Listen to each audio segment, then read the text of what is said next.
ये है ऑस्ट्रेलिया, दुनिया के सारे कॉन्टिनेंट्स में से सबसे छोटा, मगर वो वाहिद कॉन्टिनेंट जिसको सिर्फ एक कंट्री कंट्रोल करता है। ऑस्ट्रेलिया एरिया के लिहाज से दुनिया का छठा सबसे बड़ा देश है, मगर इसकी टोटल आबादी दिल्ली और कराची की आबादी से भी कम है। अगर हम ये कहें कि तकरीबन 95% ऑस्ट्रेलिया बिल्कुल खाली है तो गलत नहीं होगा। बाकी दुनिया से कट ऑफ इस कॉन्टिनेंट के सेंटर में बहुत सारे रेगिस्तान हैं जो अपने अंदर बहुत से राज छुपाए हुए हैं। अमेरिका की मिस्टीरियस बेसिस की जब भी बात होती है तो एरिया 51 का नाम आता है, लेकिन CIA की सीक्रेट बेसिस में तो ये सिर्फ समुंदर में एक कतरे की तरह है। इस रेगिस्तान के बीच में अमेरिका की सबसे बड़ी फॉरेन मिलिट्री बेस है जिसके बारे में बहुत कम लोग जानते हैं। यही वो बेस है जहां से अमेरिका पूरी दुनिया पे नजर रखता है, और ना सिर्फ ये बल्कि वियतनाम वॉर से लेकर अफगान और इराक वॉर में भी इस बेस का बहुत बड़ा रोल था। ये बेस कैसे बनी, इसका पर्पस क्या है और अमेरिका इसके जरिए पूरी दुनिया को कैसे कंट्रोल करता है, आए जानते हैं। सच ये है कि इस वीडियो में तारीखी तौर पे दुनिया की तमाम सुपर पावर्स हमेशा से अपने ट्रेड रूट्स को प्रोटेक्ट करने, दुश्मनों पे नजर रखने और दूसरी किंगडम्स को कंकर करने के लिए मिलिट्री बेसिस बनाती आई हैं। रोमन्स अपने ट्रेड रूट्स को प्रोटेक्ट करने के लिए आउटपोस्ट्स और किले बनाते थे जिन्हें कैस्ट्रा कहा जाता था। डीक्लासिफाइड की एक रिसर्च के मुताबिक 19वीं सदी में ब्रिटिश एम्पायर की 42 देशों में 145 मिलिट्री बेसिस थी, जिनकी वजह से उसने पूरी दुनिया का कंट्रोल हासिल किया और तकरीबन 400 साल तक हुक्मरानी की।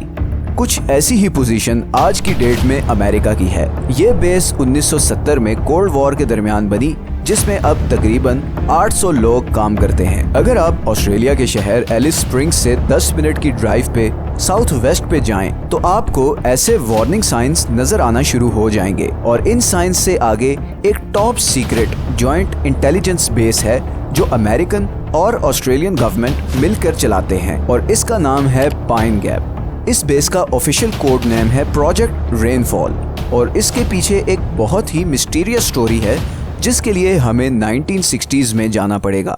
1960s में अमेरिका और सोवियत यूनियन के दरमियान कोल्ड वॉर में काफी शिद्दत आ गई थी, और दोनों कंट्रीज ने जियोपॉलिटिकल डोमिनेंस और सर्वेलेंस के लिए इंटेलिजेंस सैटेलाइट्स स्पेस में लॉन्च करना शुरू कर दी। इन सैटेलाइट्स का पर्पस ये था कि दूर बैठकर भी ये दोनों देश अपने दुश्मनों और खास तौर पे एक दूसरे पर नजर रख सकें। अब अमेरिका इन सैटेलाइट्स को लॉन्च करने के लिए कहीं भी बेस बना सकता था, मगर उसने ऑस्ट्रेलिया को ही क्यों चुना? इसके पीछे कुछ बहुत ही इम्पोर्टेंट स्ट्रेटेजिक फैक्टर्स हैं। सबसे पहला फैक्टर था ऑस्ट्रेलिया का बाकी दुनिया से कट ऑफ होना, और फिर ऑस्ट्रेलिया के बीच में होने की वजह से ये बेस किसी भी जासूसी करने वाली स्पाई शिप से इतनी दूर थी कि सैटेलाइट सिग्नल्स को इंटरसेप्ट करना तकरीबन नामुमकिन था।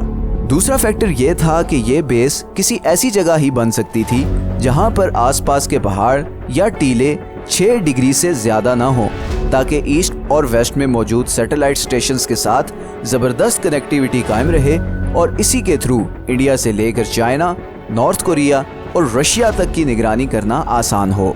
और इसीलिए इस बेस की लोकेशन बहुत ही स्ट्रेटेजिक डिसीजन था।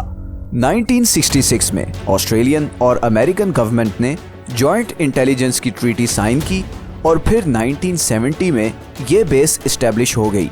लेकिन ये बेस भी सिर्फ एक छोटा सा हिस्सा है एक बहुत बड़े इंटेलिजेंस अलायंस का, जिसका नाम है फाइव आइज। फाइव आइज असल में गोरी चमड़ी वाले 5 मुल्कों के दरमियान एक इंटेलिजेंस शेयरिंग अलायंस है, जिसमें अमेरिका, यूके, कनाडा, ऑस्ट्रेलिया और न्यूजीलैंड शामिल है।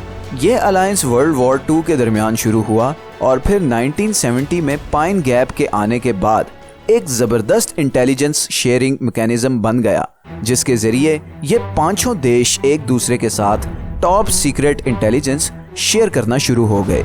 इस अलायंस की कवरेज अफ्रीका से लेकर मिडिल ईस्ट और फिर अफगानिस्तान, पाकिस्तान, इंडिया, चाइना और रशिया से लेकर नॉर्थ कोरिया तक है। पूरे एशिया, रशिया और नॉर्थ कोरिया की सारी इंटेलिजेंस इसी पाइन गैप बेस के थ्रू होती है, और इसी टॉप इंटेलिजेंस ने CIA को दुनिया की नंबर 1 स्पाई एजेंसी बनाया है। लेकिन यहीं पर एक बड़ा इंटरेस्टिंग पॉइंट आता है कि पाइन गैप शायद इतनी भी सिक्योर नहीं और रशियन एजेंसीज की ऑलरेडी इस पे काफी नजरें हैं। इस चीज का पता तब चला जब रशिया ने यूक्रेन पे हमला किया तो बहुत सारे ऑस्ट्रेलियन डिफेंस एक्सपर्ट्स ने वार्निंग्स दी कि पाइन गैप पर न्यूक्लियर अटैक किया जा सकता है, क्योंकि चाइना और रशिया इस बेस पर डायरेक्ट अटैक करने की कैपेबिलिटी ऑलरेडी हासिल कर चुके हैं। इस बेस के बारे में काफी मिस्टीरियस बातें भी मशहूर हैं। इस पूरे एरिया में 18 किलोमीटर तक किसी को आने की इजाजत नहीं। 2016 में एलिस टाउन के कुछ लोगों ने क्लेम किया